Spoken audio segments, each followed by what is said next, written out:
Space, the final frontier.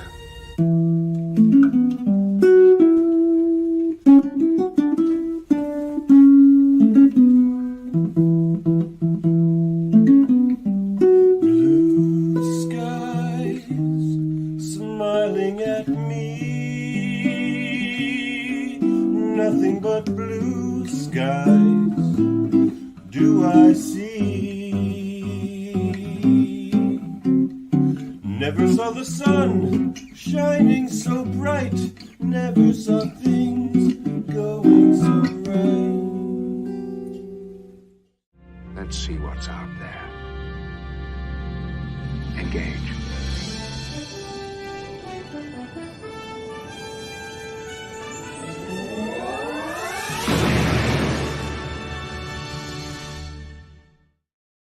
Hello and good evening. Star Trek The Next Generation, Season 1, Episode 23, Skin of Evil is over, and it has been since April of 1988. But we're just getting started here for this October 17th, 2024, as we continue our journey to watch every episode of Star Trek The Next Generation and talk about it. I'm Dave Mader, and this is a live stream here on Facebook, YouTube, and on Twitch. I run the Live Along It podcast. We got a great panel here to break this all down. This, of course, is the very sad episode, The Death of Tashiar, and we're going to break it all down here. We got Kevin Millard with us. Is it that sad? I mean, I'm not a Tasha Yar hater, but it did improve the show.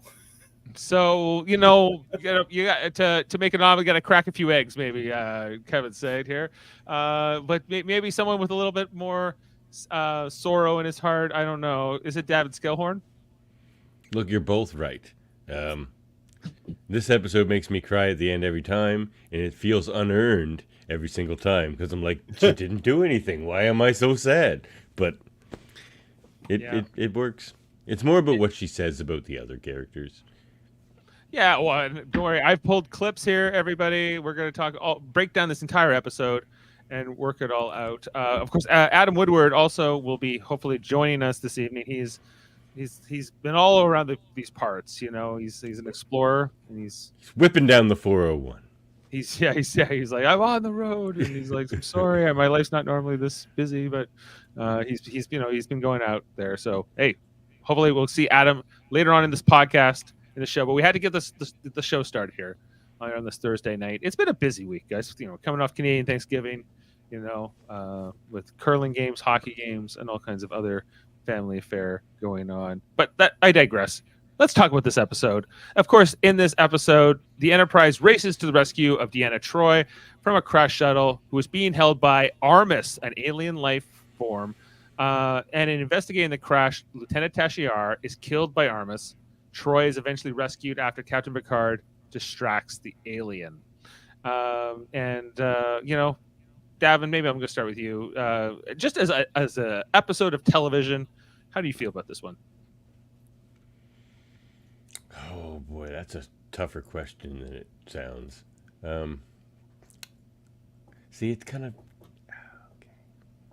It's not bad. Okay, it's not bad. Maybe because of the end, the best of the season so far. And like it's crazy. It's crazy, but it keeps you engaged. And Deanna gets something to do, which is nice. And Riker gets sucked into the ink pit. That's fun. Right. Yeah. There's some moments in that this. that was apparently that was just like Metamucil and like printer ink. Yeah, it doesn't look fun. I would not. Yeah. Apparently, LeVar Burton said something like, "Frakes, I would never have done that. I can't believe you to do that." Like, what are you doing? I'm Kunta Kinte. I would never jump in that. I would never. Yeah, like that's toner. That is not stuff you want to put in your mouth or in your body. Seriously. On your eyes. But and now he has chronic back problems. Maybe not unrelated. Could be. Like he went in the ooze. Kevin, how do you feel about this episode? I think I'm with Davin. Like, it's not bad. I think it could be better, for sure. I love Armus as like a concept, like a purely irredeemable evil adversary to go against, and how they had to turn him on himself. Like, that's all like make him face who he was to defeat him. That's all interesting, but the episode's a little boring. Tasha's death is terrible. It's an interesting choice.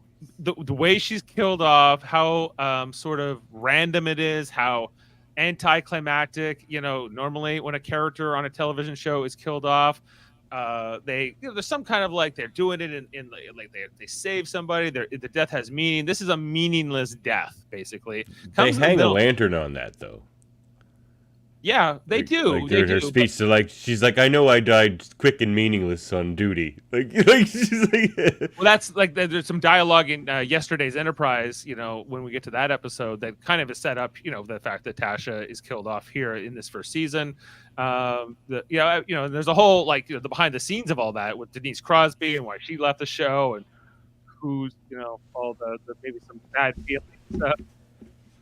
Tasha dies not being very Starfleet. Like she's just charging in right away without thinking first. Like it's kind of her fault that she died. Yeah, it's also Armis's fault, and I think how do you evaluate him as a villain in this episode? And because I was really feeling this episode when I was watching it, and by the end of it, I felt like. I'm like Armis, this guy could have been brought back as a movie villain. He's kind of formidable. He has all these he could kill anyone. He can make Data fly around this phaser. He has transporter abilities. He's basically Q. But you have to go there. Yeah, he has a limited range, I guess. Not as far as he can't even for all his power. He can't get off the planet, and he needed them to. Do it right for all his power, but if he didn't have that limitation, because like you described him earlier as an alien, I don't think that's a good classification. He's not an alien. I wouldn't even go so far as to call him a life form. He's more like psychic residue. Like there is some dialogue. The dialogue of the episode does kind of support what you're suggesting, right? Whereas Data describes him as sort of like I don't know how to classify this being. Clearly, some kind of intelligence, at the very least, and malevolence, and well, what would you say, Armis? I am evil. That's right. Skin of evil, left here by a race of titans who believed if they rid themselves of me, they would free the bonds of destructiveness. I was like, okay, and the voice here, who does Mark McChesney? No, Ron Gans did the voice of this. I think that the episode holds up as sort of just a really bad entity, where Data by the end's I think you should be destroyed. It's just kind of uncharacteristic for Data. Yeah, but by the end of this episode, Tasha's dead and Data's dead, and him just messing with Geordi with the visor and some of the stuff here that that Armis does. Even Data without his emotions is no, this guy's bad news. So hey, Kitty, I was I could actually hear the purring coming through. Lulu, she's the new one. Lululemon. I hacked into your mic settings and fixed the problem. What was my problem? You had the background cancellation thing on, so every time you play a sound clip, it's chopping it up. That's what it's doing. Oh, that's what's doing it. Mm-hmm. Always turn that off. Every podcast, it always turns it back on. StreamYard, for some reason, turn it off. I've been having such problem on radio theaters with the sound effects because that was on, and I had no idea. Well, thank you, Davan. That's no problem. Quite handy. Well, guys, let's run through the episode plot-wise. There's, it's kind of not the most interesting thing. There's some weird vibes. This episode is strange in its own right, but it's also good. The Enterprise is going along here, not at warp. The nacelles were not lit up here, or freaked me out. more specifically the Broussard collectors. And I was like, I was like, thought this was a mistake when I first saw it, but then it's explained that no, that they're fixed. They're putting new dilithium crystals in. We'll get to that in a second. But here we get this opening scene here with Tasha and Worf, which I think is kind of nice, where he's like, "Oh, are you going to be in the martial arts competition?" And she says, "Yeah, I'm going against the science officer, lieutenant, whatever." And he's like, "You'll beat his ass. You'll beat his ass. No problem." Oh, you think so, Worf? It was kind of a nice scene, like where he's like, she's like, "You bet on me." He's like, "It was a sure thing. Like it's not a much of a thing here, And like, there's nice kind of thing here between. Was Worf. that her best scene ever up until this point? Probably. Just her with Worf and showing a little. Yeah, what about the penalty box? That's amazing. Yes, well, tears are permitted in the penalty box. What is that? Security That's some of officers. Patrick Stewart's best work. Exactly. Yeah. Oh, geez. But then we get a distress call here. We find out that Tasha, or it's Counselor Troy, is at this conference or something. The old went to a conference in a shuttle, and of course, she crashed on the way back to the ship. So they get a distress call. It's audio only, and they have to get the thing. But guess what? They have no warp core right now. So the dilithium crystals have to be put in. Now, I thought it was interesting that it's just a big piece of pink salt, but it's kind of. I think this is the first on-camera sighting of the lithium crystal that I could recall. Like, they don't show them in 4. They show them kind of through that through the chamber, I guess, but never saw one like just kind of hanging out here in in the open. So it's just on this little platform, and this Himalayan rock dilithium. It's rock dilithium. Yeah, yet another here. Chief engineer, guys, Lieutenant Commander. I don't have it. Lynch, maybe. This planned on being a gag through the entire series or something, where like every 3 episodes there'd be a new chief engineer? It's strange. There's so many. This guy sucks, by the way. He scolds the captain. They all suck. The captain's not impressed with him either. No, look at that. Yeah, and he's like, "Give me 20 minutes, Captain." He's like, "You don't have it. Let's go." And then we know that they're kind of stuck here. He's like, "Well, I can do it manually, I guess." But he says, "You fucking do it manually." I'm the chief engineer. Do it. What are you talking about? Right. Let's get going here. So that's the teaser for the episode. And of course, we see the Enterprise still not with at warp power or got its systems up and running here. So we see this chief engineer. They try to give him a moment here where he kind of does this whole install very quickly. Just want to get really admire these dilithium crystals close up, or the pink salt, or the amethyst, or whatever. It's sort of they're going for. Kind of looks plastic. It kind of does, yeah. Anyway, so. The chief engineer is getting it going. He goes past all the safety protocols, guys. I think they try to give him sort of a big moment here where he kind of pulls this off quickly. Even though he's a character we've never seen before and we'll never see again. But, it's how he had to be urged to do so by the captain. Yeah, ordered, angrily. Basically. Berated. He's like, no. Well, not just that. This scene here where he's like, we have minimal warp power available. And Picard goes, warp 8. He goes, warp I 8. said minimal. Like, I said minimal. He's like, I heard you, and I'm the captain, so go to hell. Picard's like, you heard the order. Fucking do it. Yeah, I forgot that Picard. My arms were still in the chamber, Captain. I have no arms. Lynch seems more competent than Lieutenant Logan. Yeah, I think, well, maybe. That could be so. Okay, so the Enterprise is going warp 8. They get to the planet, and I don't think they can get any kind of communication going. There's some interesting readings, I think, coming from the planet that don't make a lot of sense at first. They see that the shuttle is kind of surrounded by this field. They can't beam them up. There's a lot of graphs and this kind of field thing here throughout the episode, as explained here. So they send out. We see Tasha is called to the away team by Riker. This will end up being her last hurrah as she heads down. And they beam to the planet. We see the crashed shuttle pieces, which I thought looked pretty cool here in this scene, even though the set's not great. But I think that the actual shuttle. That same set that's like, yeah, it looks like the crystalline entity just showed up. Right. Like, this used to be a nice planet, but it just looks like this. Right now it's got oil dumps here. So the way team comes down here, of course, consisting of Dr. Crusher, Tasha Yar, Commander Riker, and Data. As they head over to the shuttle, which is right there, they see this black oil slick, which ends up being Armus, the skin of evil, of course, that starts following them around, blocking their path to the shuttle. And eventually Data kind of speculates and figures out that maybe it's some form of intelligence, because there has to be some sort of purpose for it to follow where we go, or some kind of need there. And it eventually reveals itself through the voice, "Very good, Tin Man," and all that kind of stuff.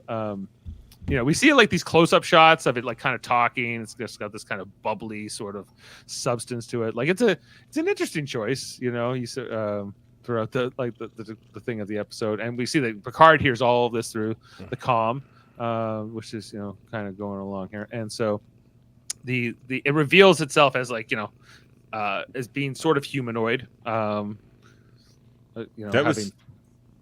was some of the best Tasha security officering, though. Like they're like going to the right, and she's just like, "Oh, let's try going to the left." Right? No, that was some of her best work. You're right. It's not saying much, but of course. Wait, hold on. She did say, "Let's not go over it. Let's be safe." It's true. She was on point. Yeah. This episode. It looks like what you said. It looks like they used the Enterprise D. So yeah, it kind of looks like a smaller version of that for the show. Yeah, good point. I also do like the music too in this episode. It was pointed out. Wow, there's a lot of comments going. Good.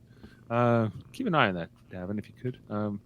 Anyway, so Riker kind of saying like, "What do you want? We're trying to get rid of people," and he's like, "I don't care," and he's quite malevolent. So is this just garbage bags or what? Oh yeah, what do you guys think of the look here? I guess is the humanoid version. Not great for you? It's fine because he's not like a living being. He's just like residue. I like it. I think it holds up. I think it holds up pretty well too. I think that this toner was a good choice. He's just covered in the toner. Because these kind of final moments here for Tasha, as they're kind of encountering this, they don't know what to make of it, and but they're patient, of course, try to rescue Troy and the other guy, the pilot. Well, we don't know his name. They don't know his name. They don't care about him. They barely mention him, but Troy is very important. And so anyway, so Tasha decides, I'm just going past you. We have to try to save her people. And this is where he decides, Armus, that is, just to, kill her. He seems to hit her with some kind of white force here or something. That's it. Bye-bye, Tasha. Bye, Tasha. It's over. It's over instantly. That's also what's kind of sad. Is like there's no like she dies in their arms. Look at that shot. That's like a dude. Yeah. Oh yeah. That's like a stunt man. Of course they open fire with their phasers right away, but Armus apparently is all about it. They can't affect it, so they try to tent Tasha, and Armus just kind of goes back to his pit there. He's like, "Yeah, I killed him." I'm going back into my pit. He's so weird with the rising up and going back down, and like he comes halfway up and halfway down. I'm like, what does this mean? Like when you're full way up? Anyway, so Dr. We hear the ringing there, and we hear, I have to pull it here where Crusher says, "She's dead." She's dead, Jim. No mention of Jim, but they call up to we see there she looks pretty dead, and this was pretty like a big deal when they killed off the first TV main lead star like this. Like that the heroes never die, and this was like I think changed the game for this show really. And for Star Trek kind of moving forward. I think that does the show become better without her? Yes.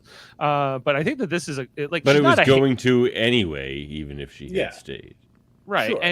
And she's not like, I think that her character was well liked enough that the loss of her is significant. Of course they got to bring her back as a guest star a bunch of times as, the other Tasha and Sela and whatever. But, this is the end of a main character who was I hope they didn't bring back whoever's first day it was for that makeup on her for that.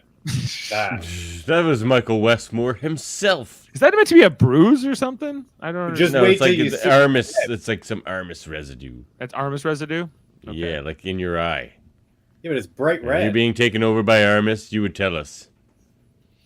Right? Yeah. So Picard says, beam us right up. we got to go here. And so Data has to like carry dead Tasha to sickbay. Of course, we see here Picard is going down to sickbay, and there's just kind of this moment here with Worf. You know, he's like, yeah, this is.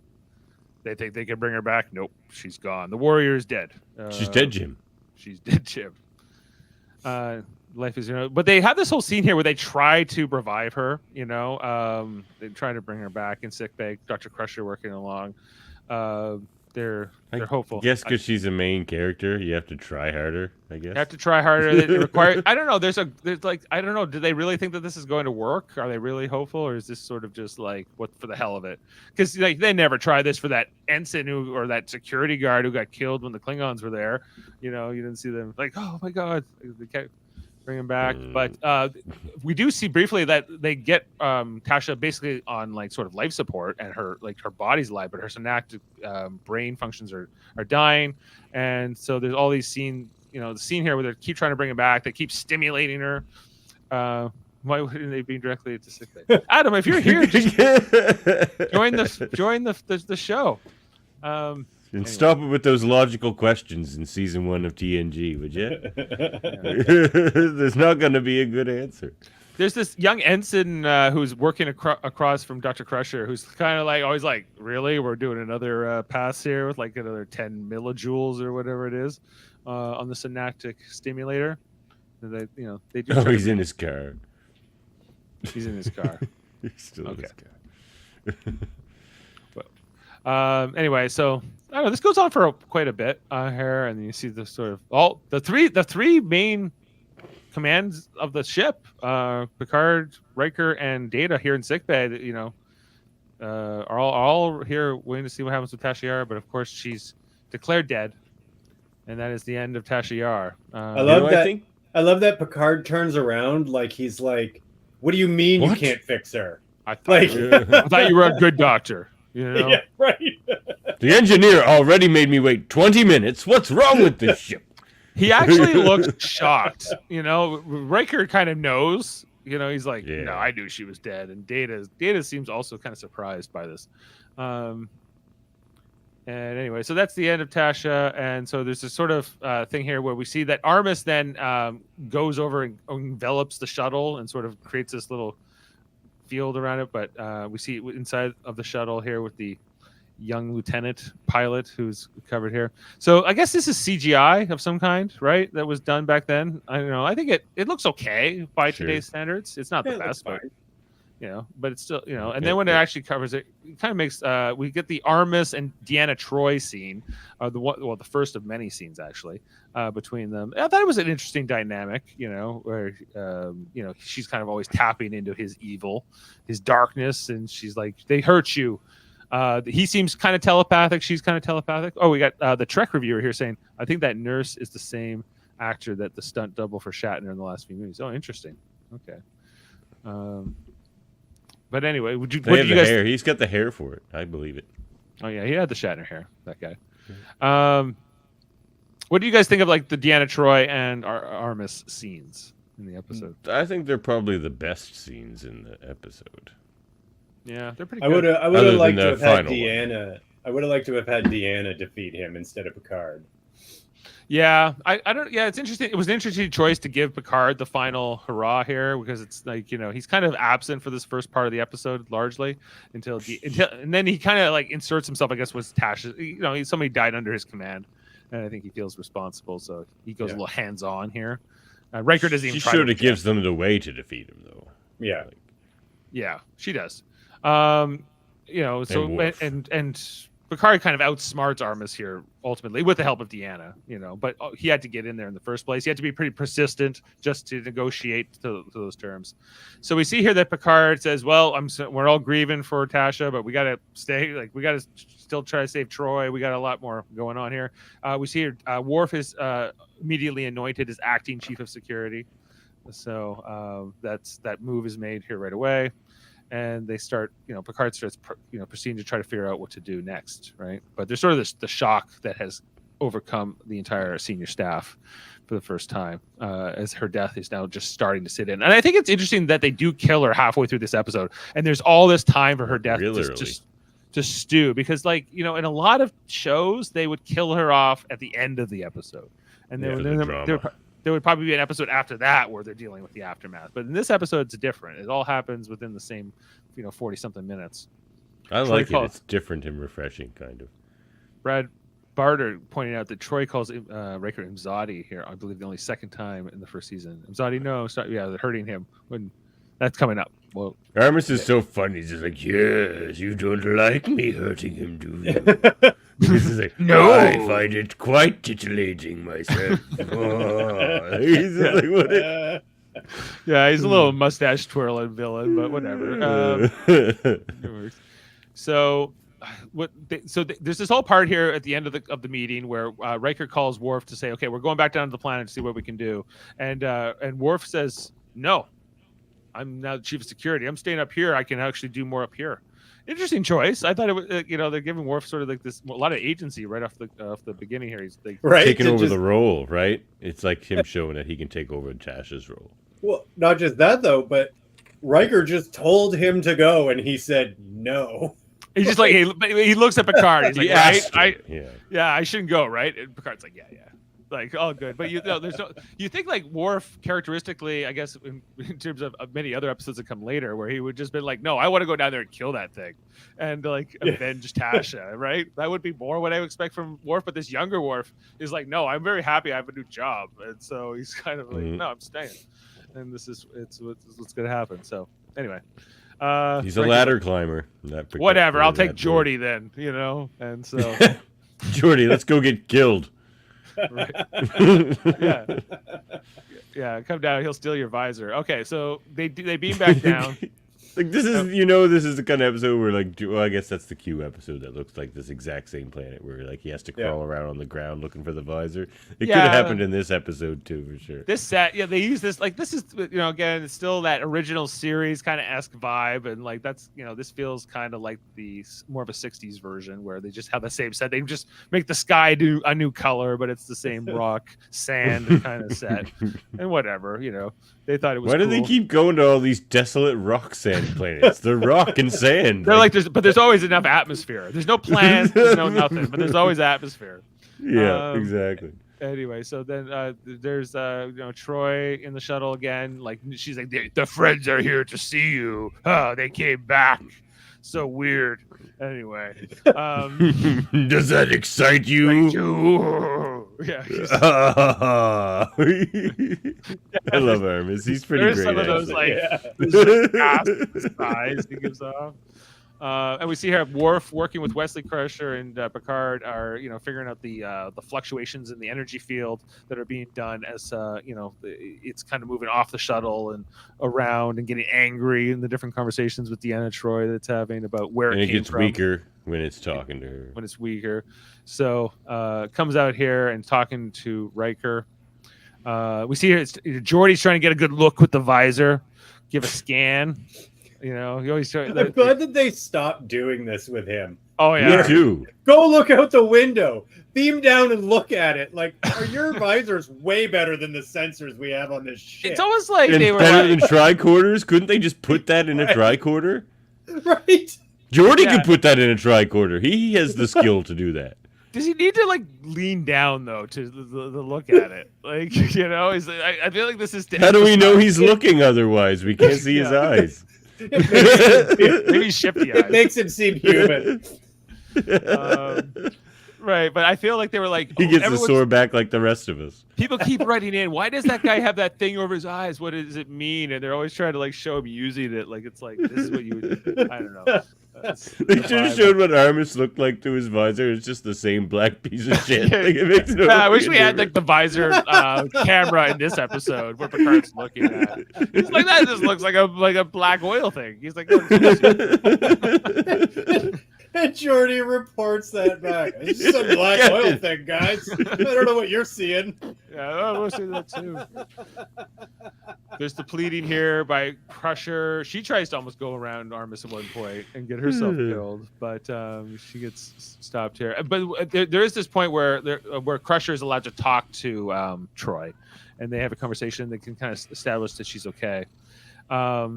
And I think Is eventually her legs like broken or something? Like she's not moving. she's never ever said that she's hurt or No. anything, but she always is kind of on her back and she doesn't move very much. Even later on when Picard comes in.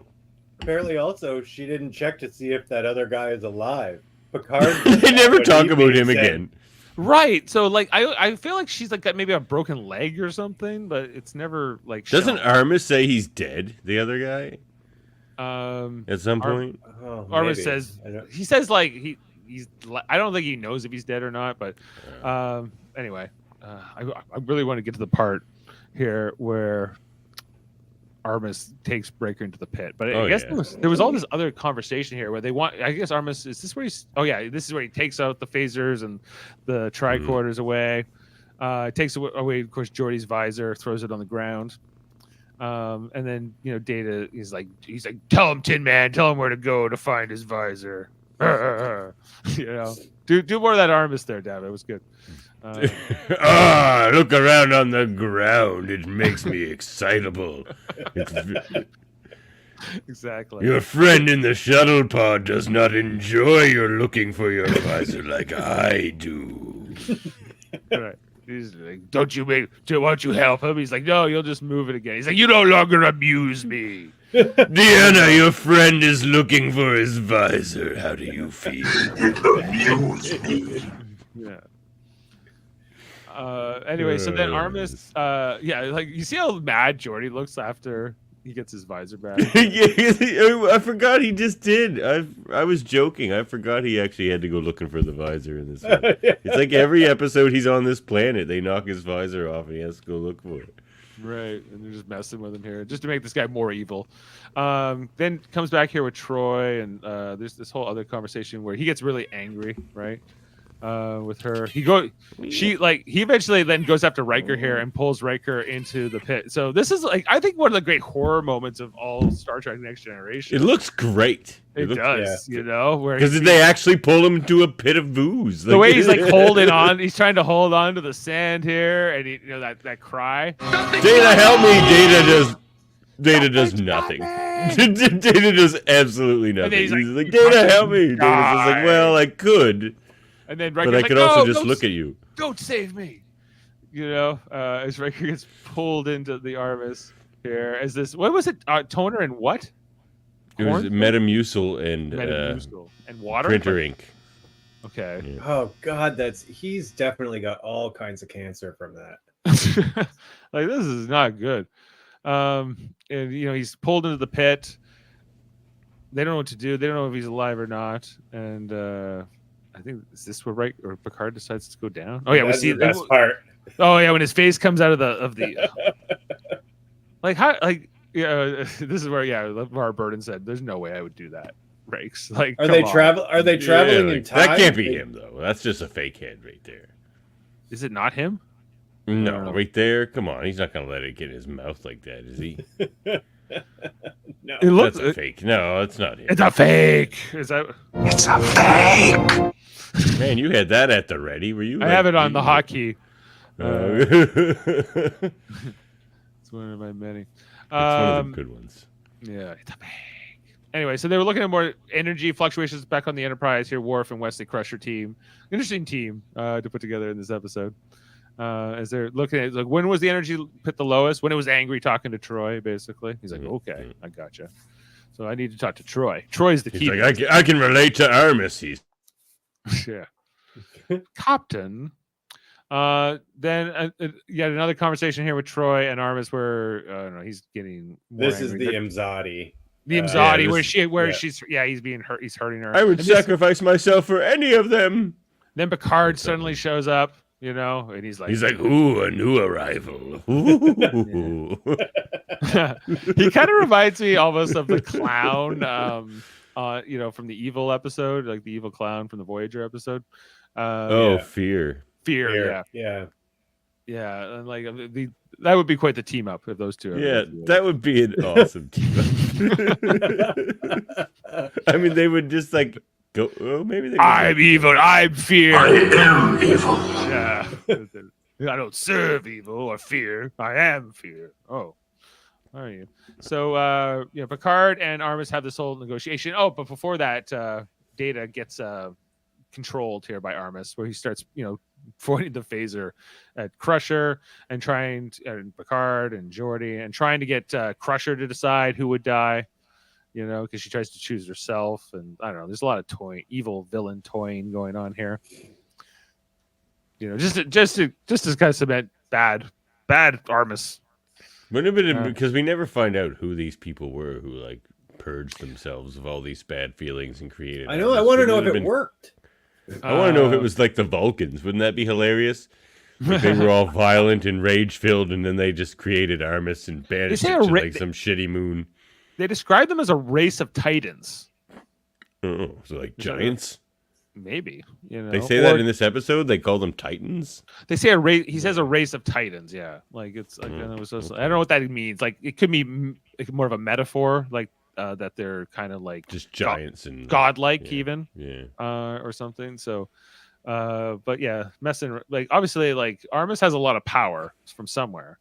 So maybe like a very advanced being like the Metreons or something, even like maybe not, or the Q. The Q, maybe. Yeah, I was like, that Q seems almost too powerful for Armis, but maybe not. Yeah, definitely. Armis' power seems pretty powerful. It just seems to be limited range, only within a planet. Right? They also kind of explain that they think that Armis made the shuttle crash there in the first place. It's not a coincidence. This is Trelane 75 years later. Right. Well, it could like I often said that Trelane's probably a Q, but that's never really established canon-wise, and so you could even see this guy being related to Trelane or something. It was established in a novel. In the Peter David novel. Mm. I read that one back in the day, but not canon, unfortunately. Anyway, head canon. It's fine. So Picard says, "Okay, are you gonna let me talk to my people?" He's like, "No." And he's like, he's like, "What do you want?" He's like, "Who says I want anything?" I want you to be as sad as I am because I've been sad for a very long time. So eventually Picard says, I'm leaving unless you do these. He's like, fine, here's your stupid Riker. And they just dump. Do you like him covered in Metamucil? Does it please you? It pleases me. Picard says, I want to see my people. He goes, here's one of them. Look at him. Look at him. Gross, isn't it? It amuses me. We see like Gates McFadden having to wipe this off Jonathan Frakes. Like, you just feel so bad for the actor. She's gonna have all kind of cancer for that wipe. Like, this is not good. To put in your look at it. You can still tell it's like printer ink on the smears on his face though. Like, look at it. Like, that's disgusting. Oh, he took a swim in that stuff. Clearly. Oh man, how did they talk him into it? And why did they use something so horrid? Like, certainly there could have been something better. I wonder what the process was for getting all this all off him once they got back on the ship, And how much did that much printer ink and Metamucil cost? Like, this was an immense amount of toner. I think this was a lot. A few printers worth, a few photocopiers worth. Anyway, so they beam away. Armis allows them to beam away, and then Picard stays. And he's like, "Well, what do you want to do?" He's like, "I want to leave this place." He's like, "I can get you out of it, but I have to talk to my people." And then this little negotiation goes back and forth. We see that Armis can actually transport Picard right inside of the shuttle, which was kind of handy for the episode as he just pops in here. It's like that's crazy power. That's a crazy amount of power right there. Yeah. That's not most aliens can't do that. Like, if he can do that, shouldn't he be able to leave the planet or at least go to the Enterprise? But the thing is, he's not real, so he's just this residue on this planet. Like, I have a feeling if they took him off the planet, he would just dissipate. He doesn't know that. Like, there's so much little we know about him, other than he seems to be one of a kind, right? So, and we see how Picard checks on Lieutenant whatever. He goes, Bailey. No time someone did. Bailey? Lieutenant Bailey or something. Ben Prieto. Oh, yeah, they keep calling him Ben. Yeah, that's right. Or Lieutenant Prieto. I think they refer to him a few times. But anyway, so this is kind of where Troy explains to Picard that he was abandoned here long ago. Kind of gives him the backstory to Picard. What that he's like, the energy level's low when he's in here, and this is where Picard kind of connects the dots with what to do. So back on the Enterprise, they're waiting for that moment for the energy level to get low. Picard kind of has this plan coming in, and so they're kind of monitoring the situation. They're saying we have to wait for the number to get to X, and then we can beam them out. So Picard is brought back outside of the shuttle by Armis, who's like just kind of like laying in the bath there. He's like kind of halfway submerged. Yeah, oddly, totally not listening to their conversation. Yeah, why wasn't he like? He's like, oh, and I will totally give you radio silence. I'll give you some privacy, though. I'm not that evil. I am. I am evil. I am a skin of evil, left here by a race of titans who believed if they rid themselves of me, they would free the bonds of destructiveness. That race of titans used to listen in on people's conversations all the time, and it disgusted me. Yeah. I said, It never. created me. Yeah. So Picard gets him angry about, all being left alone and sad. And he's like, your pity is disgusting. It disgusts me. And just Picard, and he can kill Picard at any time, but he wants Picard to take him away from All of them, though, but like that would leave him bored again and lonely. Yeah, so he's really hoping his main goal is to just keep them here as long as he can for entertainment, I think. I think he does want to leave, but he also wants, he's also to go where? To do what? I don't know. Be a bat evil. I don't think he even knows. But but they, of course, Worf and Wesley are watching this closely as this conversation kind of plays out between Armis and Picard, and I guess the moment comes here, and they beam out Troy, who does. I think she's implying here her leg is hurt. Yeah, that's got to be what's going on there. Yeah. And then we, of course, get the great Armis yell here as he's been... No! I'm not taking you anywhere.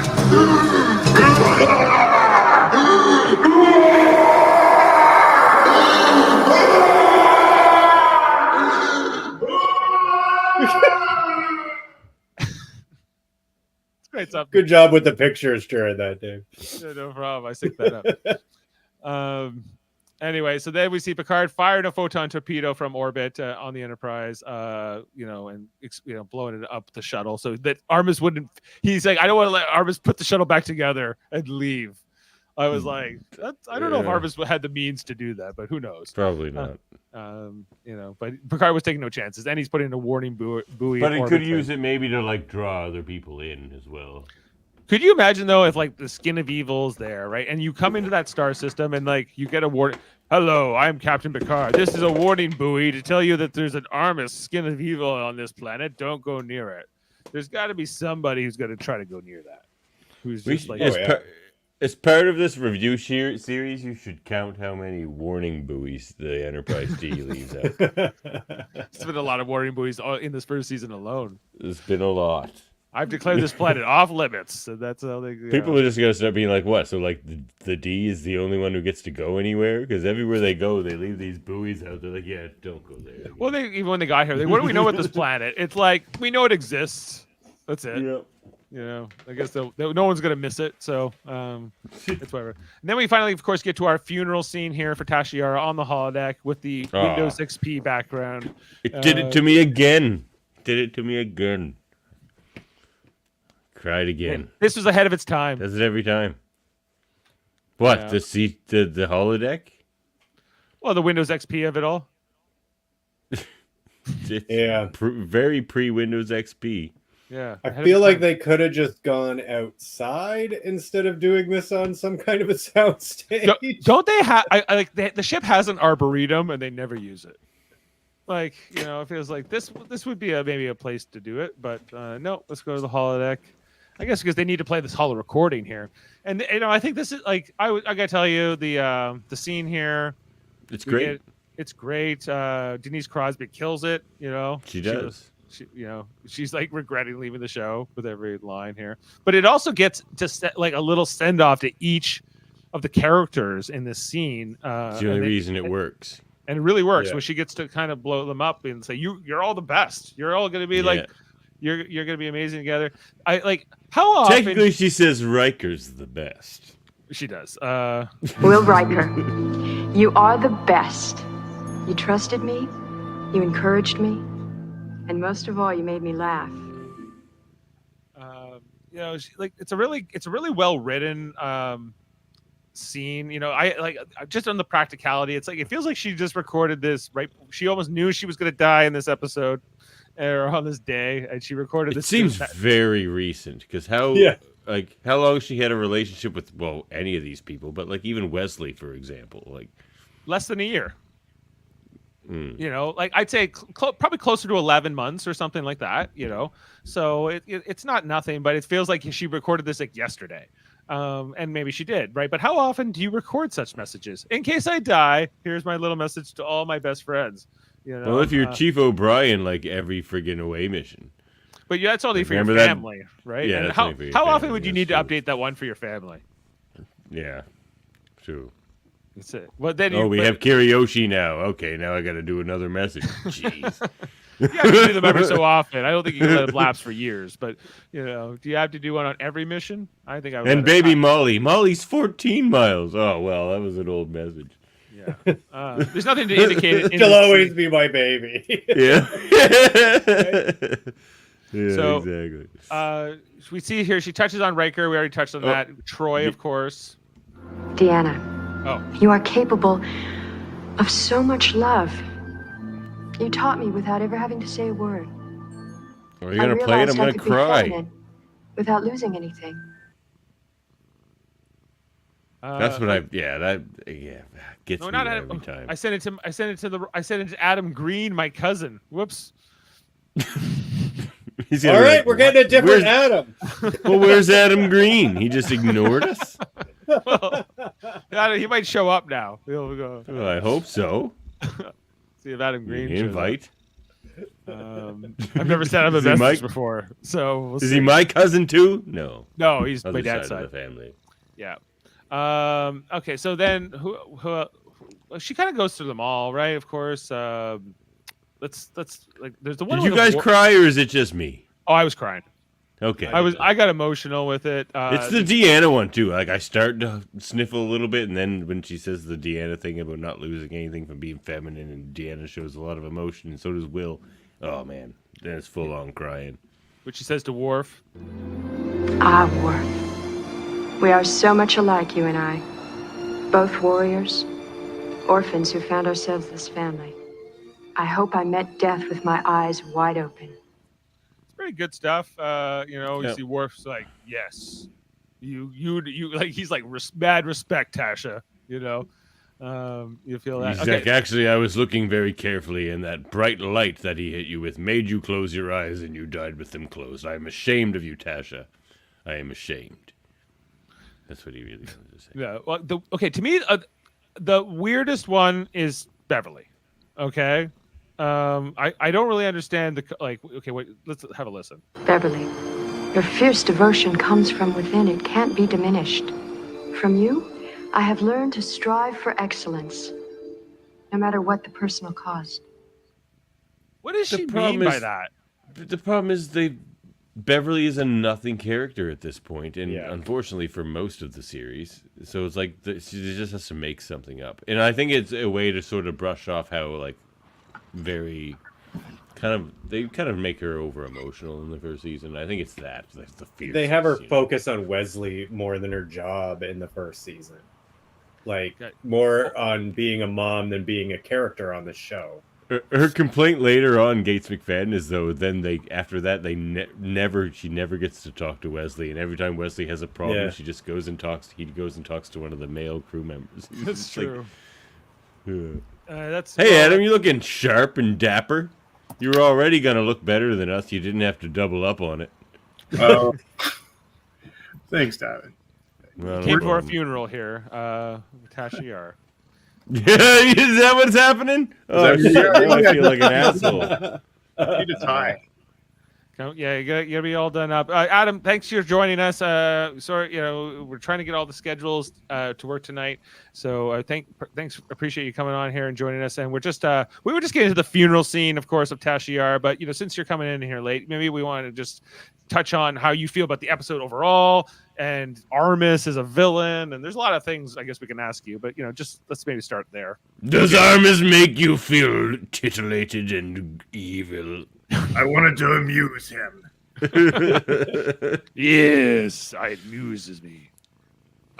So I really did like this episode. First of all, I like the concept of a whole, a species, getting rid of all their negative impulses and throwing it in one place. And the fact that it's a conscious being is kind of cool. I wish they would have done more with it. I'd like to know more about the Titans and find out, and maybe maybe we run into them and we just don't know. That would have been great. Do we run into any giant characters in Star Trek? Not they have the biggest I can think of are the Hirogen, but they don't do a lot of giants. It'd be. I'm just saying Titan. I mean, Titan can be a god. Can be anything. Could be just a powerful being. We see that Armis has incredible abilities, and we were just kind of speculating on what could he be of, and it seems like just psychic residue. Psychic residue. How do you classify emotional him? residue? Yeah, anyways, it's a neat concept. I mean, and you think of when this was made, it looks good. It still looks. It holds up. We felt the same. That it mostly the set is the worst part. That it just it's like their generic sort of planet set. And it kind of but whatever. Like Armis itself looks fine. No, Armis looks good in the pool, but not when he goes on the shuttle, in my opinion. You don't think the CGI looks as good? And the shuttle was weird. It was a weird shuttle. It was and then it became this little very cramped, even if it's dented. No, but you see, it was much more rounded than the square shuttles we're kind of used to later on. Yeah, but it's supposed to be like a mangled shuttle, so I don't know how to really assess that part of it. And since we've been going through, sorry, one more thing on this, as first season, and Ashley made a comment a few weeks ago on our show, Davan. That's our probe, right? Talking about how they weren't writing for women in this episode, and you guys earlier on I heard you say about how she was killed in the first 10 minutes or whatever it was, but again, it wasn't a great death. It wasn't. Everybody says it's meaningless death. Understand that, and they did a good job of doing it meaninglessly. She didn't have a Get big off my show. It was a swat of the hand. Get off of my. Yeah, you don't want to be here. It's fine. Yeah. And then one more thing, just tagging onto what you guys said earlier about how the show got better. It got better for her, 100%. As she came back and did some really great roles. Yeah, her guest spots are great. I think she gets to really shine in those ones. And I think it left a little more breathing room for Worf to sort of have something more to do in every episode as well. They had maybe one too many main leads here, in terms of what. And I think we'd all rank yesterday's Enterprise in a top 5 TNG episode. Oh, 100%. Oh, yeah. Sure. Without this, we don't get that for sure. If she stays alive, there's no yesterday's Enterprise. No, but even some of the stuff with Seelai, I really enjoyed later on too. Yeah, I did too. And her appearances. So Denise Crosby, all good. And of course, Adam, we were just talking about this funeral scene where she's touching on all the characters. We just got into Wesley Crusher. Wesley, I'm sorry I won't be able to see you grow into the exceptional man you'll become. But your kindness and innocence are ageless. Okay. Whatever. That one's. That's what the Traveler thought too. The Geordie one. The Geordie one is kind of got me more emotional. I feel like LeVar Burton acts it pretty well. Yeah, he's a great actor. Yeah. Geordie, in those moments I felt the most despair, you took my hand and helped me to see things differently. You taught me to look beyond the moment. Question here from Brad is what would they have done if Worf if Tasha hadn't left? My answer to that would be same. Yeah, he was just sort of he was kind of like the communications officer, sort of, or whatever his job was before. But ops. It was kind of secondary ops or something. He was just kind of like an extra guy, So he kind of that role gets kind of condensed later on. He kind of just takes over both jobs, whatever he was doing before. They still would have used him for Klingon episodes and stuff. Like And away Redemption still teams could have and- been there. Yeah. All those episodes. You can have one on the ship and one on the planet, and there's ways to use both. But you know, I think it's not like it was totally not working in this first season. I just think it's a little easier especially when they go to that character driven format season 3 on, where you know this is a Worf episode. If they had to and now it's a Tasha episode on top of that, I think it's just maybe one too many. So anyway, so then Picard and Geordi has to emote with not being able to see his eyes too. Right. LeVar He's got a Burton, tough one here. There's Data's here, which Data's is kind of a little. You have an innocence of a child. My friend Data, you see things with the wonder of a child. And that makes you more human than any of us. It's kind of it's a little pity. It's like whatever. Good thing she didn't talk about schnogging him after the whole wonder of a child. Wouldn't have that made it more would've been personal, though, weird. Davin? What? Wouldn't have that made it more personal? Like a better connection is like they had a deeper connection than this thing what she said. Yeah, like they Yeah. like she gave Data his first kind of real taste at humanity in a way, you know. Yeah, I think that there could have been more there. The other one, You know what would have been nice, because they saved the Picard one for last because he's Captain Picard. Data should have been last. She should have done her goodbye to Picard, and then she should have been like, Data. Like, you know, we had this connection, you know, that maybe would have been even more weighty. Yeah, to me, like the stuff she says to Data, it's more like Data's reaction at the end is more sad, but what she says here to Data isn't necessarily. But the stuff she says to Picard, oh my, jeez! Like I was like, I forgot. You my daddy? Captain Jean-Luc Picard, I wish I could say you've been like a father to me. But I've never had one, so I don't know what it feels like. But if there was someone in this universe I could I choose would want to be get like, me out of the penalty box. someone Would be- who I If would there was want ever one to get me out of the penalty to make box. proud of me, it's you. You who have the heart of an explorer and the soul of a poet. So I gotta say, Picard or Patrick Stewart did a great job at the end of that because he looked like he was tearing up a bit. Oh yeah, oh yeah. It's just enough. He's just like, au revoir, Natasha. You know, he just. And, you know, she's sort of echoing, it's kind of early, but I think as viewers, we eventually get to her interpretation of Picard. That's sort of how he is to the audience, to us as Picard fans, eventually.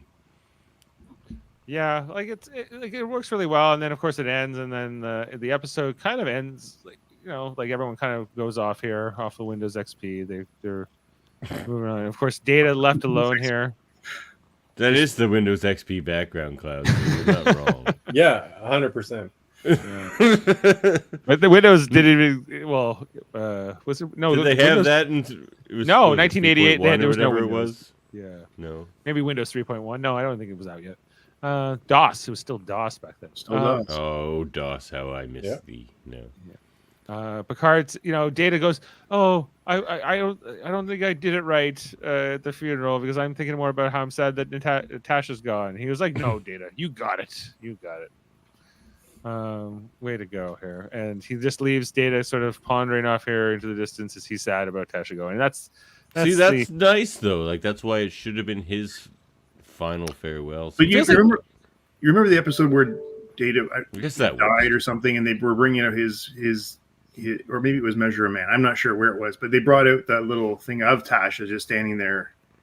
That was Measure of Man. This ending, I think, always kind of cements Data and Tasha as the best of friends. But you can see there that she had connections with all of these characters. Data, I guess, is a special one in a sense because of the sex. Yeah, but you know, otherwise, like Geordi sound like the specialist one. Remember, there was that whole part where he got his sight from Q, and he was like, "You're so beautiful." I was like, "Are they going over? Are they trying to ship Tasha and Geordi? Is that what's happening here?" Or like, they don't know. Anyway, give it another season.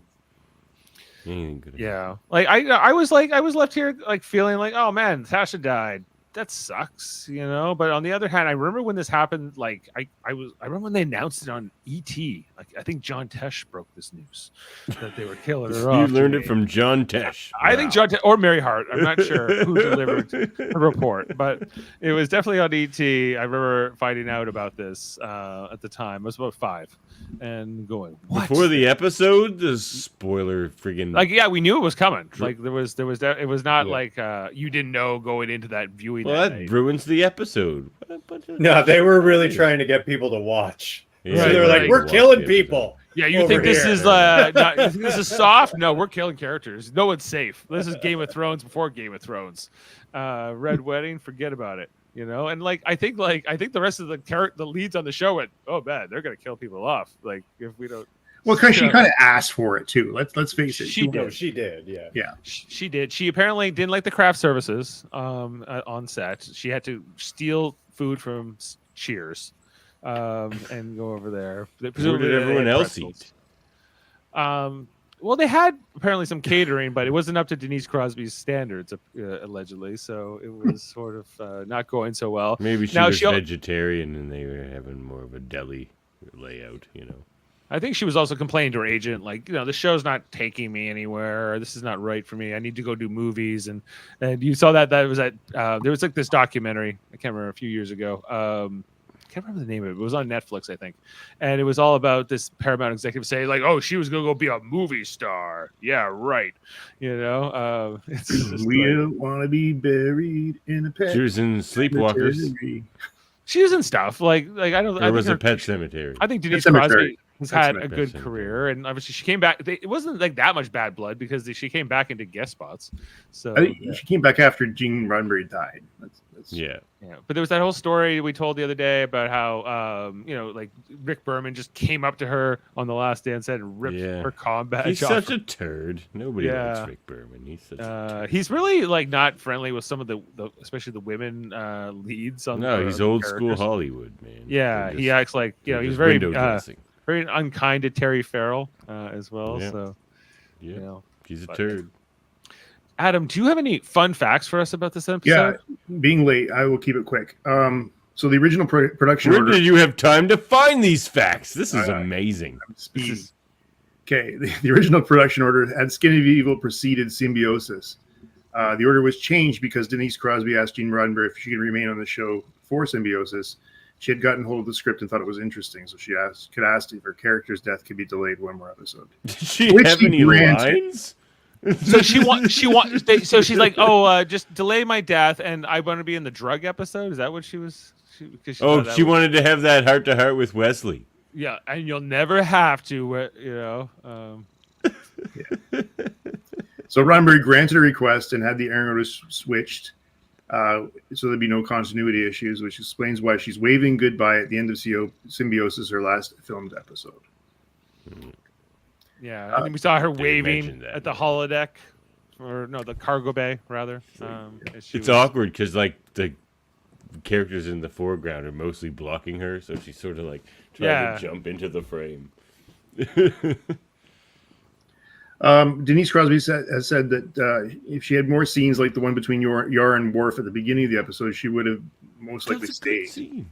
Yeah. It's a good scene, you know. Like everyone gets a kind of a moment here with most of them do, at least. Like, not Deanna, I guess, you know, but well, funny enough, the tears shed by Marina Sirtis were actually real because she was so sad to see her leave.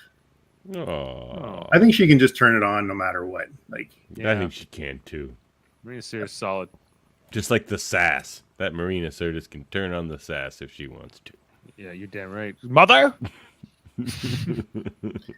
According to Ronald D. Moore, strong dissatisfaction among fans and the production staff with the manner of Yara's death in this episode was one of the main reasons the character was brought back in the alternate timeline of yesterday's Enterprise.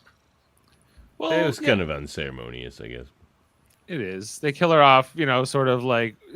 I appreciate that it has this randomness because I think that is more true to real life. You know, like people do randomly get killed in accidents or deliberately, you know, in just violent acts and things. So, you know, sometimes death is senseless. You know, sometimes I think is what you take from this episode. Yeah. During the Fan Expo in 2007 in Toronto, guest speaker Jonathan Frakes spoke of how sad the cast was to see Denise Crosby leave. Frakes told an anecdote of when they were shooting the final holodeck scene for Yara's funeral. Patrick Stewart jokingly lightened the mood by singing "The Hills Are Alive" from The Sound of Music as they walked on the grassy knoll. The hills are alive with the sound of music. They had no idea about the Windows XP yet. When Brad Barter says when Symbiosis was first aired in syndication, the U.S. cable channel played it in order filmed, so she died and then came back to hang out with the druggies. That is a fun fact. That's a good one. You'd be like, what? She's back. John Tesh lied to me. John Tesh did not get the scoop. This is not a credible source. Tesh, Mary Hart. Do you have anything about that, Adam, in your fun facts? Yeah, anything about Tesh and Hart? Were you guys even like? How do you know about that show back then? My mom always watched Entertainment Tonight. It was like on, and like they used to all the time. They do segments about Star Trek. Like Star Trek had some kind of deal with them back in the day. Yeah. Wow, I should have watched It it. like came on after Simpsons too, so you'd be like watching Simpsons or something it like would that, be and on then it or would come whatever. right Like, on. Was John Tesh the first host of that? I can't remember. Him and Mary Hart. Those with John Tesh and Mary Hart were on when I started watching it. Like, Yeah, me too. Yeah, You know. me too. You know, John Tesh has albums. He's a I know, musician. he's a musician. I used to listen to his radio stuff too. You know, he was like a DJ or radio host sort of thing. This is the most John Tesh has been talked about in years. This is amazing. Does he This is still why have a people radio tune show? into- I was wondering. I think he Anyhow. does. Okay, What? I'll leave it with this one. On leaving the show, marking the end of Natasha Yar, Denise Crosby stated, Gene felt that the strongest way to go would have me killed. That would be shocking and dramatic, and he wanted to do it that way. At the time, several rumors had been surfacing about that Gene Roddenberry's lawyer, Leonard Maizlish, No, Maizlish. Maizlish. Yeah, Maizlish. was He's a rewriting the legend in majority of the his season's shittiness. scripts, which was an illegal act to the terms of the Writers Guild policies. According to one source, Maizlish was responsible for the dismal manner of Yar's demise and wanted to be sure that Roddenberry's story idea was enforced. And Yar's death happened in a matter of course during the dangerous mission. Despite the differing views held by various writers involved in the story, in the end, there were considerable controversy around the show's staff regarding this death. Some felt it cynically manipulative, while others felt the swift death made it to avoid sentimentality. In retrospect, Crosby added, perhaps Tasha should have gone out with a blaze of glory. There are never any real battles fought. Kind of agree with that. The show was never supposed to be about violence, and it shouldn't be. But I think for the one cause, there has to be about a real violent battle, and that was it. Yeah, I kind of agree. You know, if you think about, she kept calling herself a warrior. We never saw that. No. Well, she always tried. She tried to punch that guy in Q's little courtroom and whatever. She had a fighting code of honor on top of some glass. In Code of Honor, she did fight with the thing, and Yeah, No, but she never got to like fire I mean, maybe she fired a couple torpedoes, but nothing Like, really happened. it's true. What I've really come to the conclusion is of watching these 23 episodes of Next Generation over these 6 months or so is that she's not the greatest at her job. No, but when she came back in yesterday's Enterprise, you felt that she was that security chief, that tactics officer. You know, Sure. Yeah. That's also because of some of that dialogue in that episode really kind of sells that. No, but they did it well, and this is what they didn't do with her anyway. No, season 1 is rough. Look, it's rough. Yeah. Well, but it's got some. I'm still enjoying it. Like I'm never like watching it in hardly ever. There's been a couple times this season. But sorry. I do have one more, Dave, because I don't know if you guys talked about this. I didn't come on until I think you started, but Commander Lynch or Lieutenant, whatever, the Enterprise security guy, new chief engineer. I don't know how many we're at now for this season. It's at least 6. I think it's about 6. I want to say 6 is probably the right number. Yeah. But that's in like 6 months of Enterprise time. That's crazy. Yeah. So you he's don't the even have time to final get one. up to speed, and you're fucking. There are 1,000 people on the ship, so it's. They're all like 30% of them are chief engineers. Yeah, but it's kind of good that they moved Geordi off the bridge because they got him down below. Worf's Right, now you need- promoted. I think having a character, because you can also have the chief engineer come up to the bridge anyway, right? If you need them Yeah. up there, right? So, but Yeah. you know, always having somebody that can fill that role down in the depths of the engine is just better. That's why, like, they did that well with Scotty. That they already had that blueprint. I don't really understand the choice not to have a chief engineer in the first season, other than to try to be different. I would like to know is like, were they just trying to like sort people out and say, okay, you know, ensigns or whatever, command, whatever the Singh, he was good. I can't remember the woman's name. She was pretty good. There's the Scottish guy. Argyle, he was all right. But they never Argyle, gave yeah. him a chance to get going. So See, like my theory, you must have missed it, Adam. I mentioned at the top of this episode was that it must have been like a gag they were planning on running through like all 7 seasons. Like we could have had like 65 chief engineers if they kept the gag going. It's like Murphy Brown's secretary. right. If you're familiar with Murphy Brown. I remember Kramer was one, right, Mister? Yeah, he was one. Everyone was Murphy Brown's secretary. If you got in the news, like you would be Murphy Brown's secretary within like 3 weeks. That was a good show, Murphy Brown. Freaking right it was. I was. We're talking way Murphy too young. Brown. We're talking Entertainment Tonight, guys. Like, this is a renaissance, right? We're Like, let's- old. Let's face it, guys. I think we need to rate this episode. Unless there's any more fun facts, Adam. No, we're good. We're good. That's good. Okay, so let's give a rating to Skin of Evil. All right. So Oh boy. Okay. When did I give the last one? you gave a 6 last week for Symbiosis. I'm gonna go 7. If you make me cry for like the 10th time I watched it, it makes me. You get a 7 at least. Despite 7. its faults. I was tearing up here, so I feel okay. I won't go next. Kevin, you're next. I'll go an 8. It's good. 8. It's good. It's good. Like death episode for someone. Like high marks for that. That's hard to do. Yeah. And Adam? I liked it more than I thought I would. And I think that this episode was pivotal because we all talk about it all the time. Remember when Tasha died? And it did set up a great return. So I'm going to give this one an 8.5. 8.5.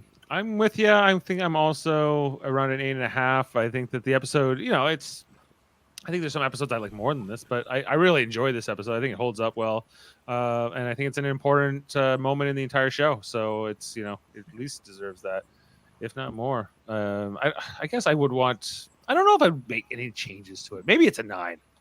I'm going 9. I think that- no, think about no. Think about how much better this would have been in like season 5 TNG when like the characters are better, Are more fleshed out. The writing's writers are better. Kevin the said sets too. are I think it was better. Kevin. Everything's better. All right. I'll go back down 8.5. Kevin also said somewhere in this episode today, or his podcast today, I think it was Kevin, who said, "Wouldn't it be great if they actually gave Deanna the power to get rid of him or get off the planet? Yeah. That would have been, I think, a better." That's what I would have liked for this episode. Would have something her a little defeat more of a him. twist. So The ladies based didn't on get to that, save the day back then. Dave, No. take me down to an 8, please. It's going on, Yeah. guys.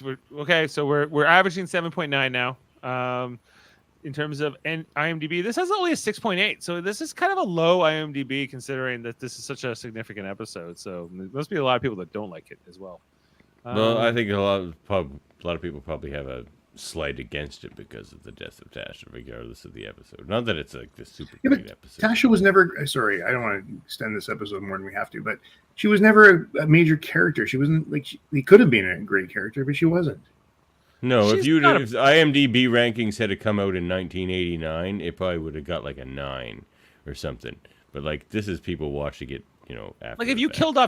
killed off any of these characters at this point in the show, maybe except for Data and there might be a few exceptions, but if you killed off Geordi at this stage, I don't think you would go, he was, you know, what a great character they killed off because not enough had happened yet with this character. Yeah. So I think like Tasha, I think would have went on to have, if she had been a series regular, she would have got her own episodes. I'm sure some of them would have been good. You know, we probably miss her a lot. Well, all her appearances after this are great.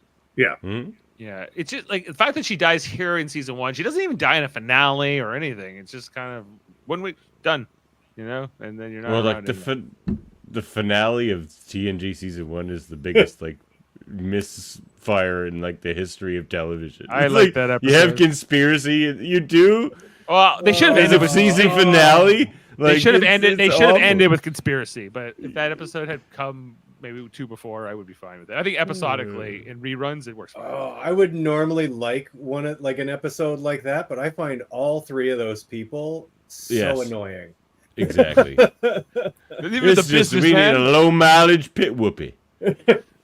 I wrote my Wall Street Journal. Where's my lawyer?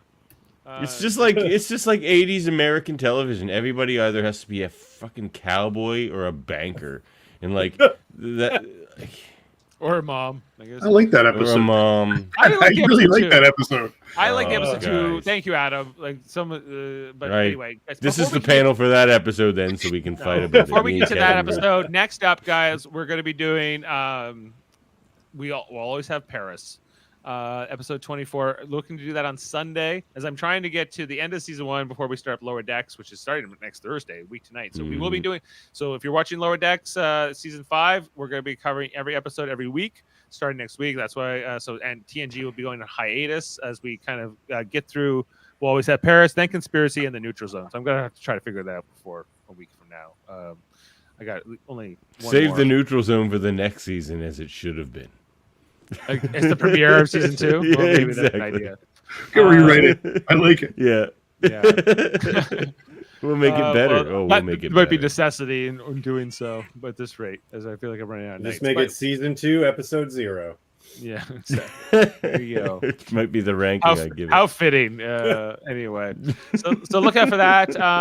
And we're also on Mondays. We have the Orville, not Star Trek, but it's the Orville. It's kind of so that we've been off for 2 weeks, but we'll be back on Monday, I believe.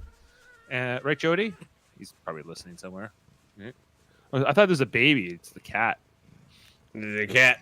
Meow. What else in the what's going on in the science division? Well, nothing on the docket really, but we're planning some themed months coming up. So sometime, probably next month, we'll have an Enterprise themed Deep Space or Debate 9. We'll have an Enterprise themed Trouble with Trivia, and we'll have an Enterprise themed Class L Probe. It'll all be very exciting. And look out for a new Star Trek Radio Theater coming up soon. We got Heather Narduzzi helping run some of our shows, so we're brainstorming what the next one will be. We're even talking Enterprise potentially. So look out. You can't do that without visual. Then whoever's playing Archer has to be standing. Can I play Malcolm? Well, Dr. Heather who likes him. Heather's gonna have to work out the cast now. Is it Minefield? Can it be Minefield? Oh boy! I suggested a season 1 episode. Oh, the one where they're Shuttle Pod 1 where they're stuck at the shuttle and they're drunk on bourbon. But that's like a 2-man play. Yeah, it might be too small of a cast actually. Like her bum. Let's do Minefield. Minefield was the one they hated. They gave it a 0. Adam's only. Oh 0 yes, he knows. It's a great episode. I could play Malcolm and talk about my uncle. That was like the one podcast. It'd be great. And I okay, but you have to pee in your suit, Davan. I'll do it. If we could change the ending and rewrite it where he's actually left behind, that'd be awesome. Well, maybe we can do that. We'll see. Improv. All right. Well, I think that just want to call it the great stuff here of Live Along Podcast, the United Federation of Podcasts, of course. All kind of, we just wrapped up Big Brother. If you didn't know, after 13 weeks over on Super Mario Brothers, we're now doing Survivor. We weren't on last night. It all kind of fell apart, but Jeff and I were out. So look out. We'll be back on next Wednesday, talk about the next installment of Survivor. And X-Men going strong over an X-rated. Yeah. Genosha. Never forget. Never forget. There was a lot of death. Yep. Still doing X-Men Evolution, episode 4, coming up on Monday. Excellent. There's trivial debates, I think, coming up too, right? Soon? Yeah, we just did one of the Halloween editions, and we have another one coming up on the 27th, I believe. Coming up soon. Yeah. Well, look out by for Mortis Media. I shall be competing. I will take home the trophy. Don't even worry. Do we have a trophy? We're going to get one. It might be hard to get around. We'll figure something out there. We'll brainstorm that. Like the Stanley Cup. Yeah, everyone gets to take it to their hometown once or whatever. It's nice. You get one day with it. Wrestling day with it. Well, everybody, I think we'll close the book here tonight on the Skin of Evil and the death of Teshiar. And when we move on to, we'll always have Paris on Sunday. Look out for that next podcast. And we'll leave you with a couple clips here. I thought some good stuff here with with Tasha, and we'll see you next time here. Don't you can hold off on the salute. You'll know when. Death is that state in which one exists only in the memory of others, which is why it is not an end. No goodbyes. Just good memories. Hailing frequencies closed, sir. Au revoir, Hunter. The gathering is concluded. Beam up some Star Trek content with Live Long and Podcast. Tune in to X-Rated, the X-Men animated review show. Artistic interviews with graphic histories. A roundtable movie discussion with Hey, did you see this one? And movie reviews with Hold Up, a movie podcast. And while you're at it, spin a few records with Eamon on Track. Watch us duke it out on trivial debates. And let's chat about TV with the Super Mater Brothers. It's all here on the United Federation of Podcasts.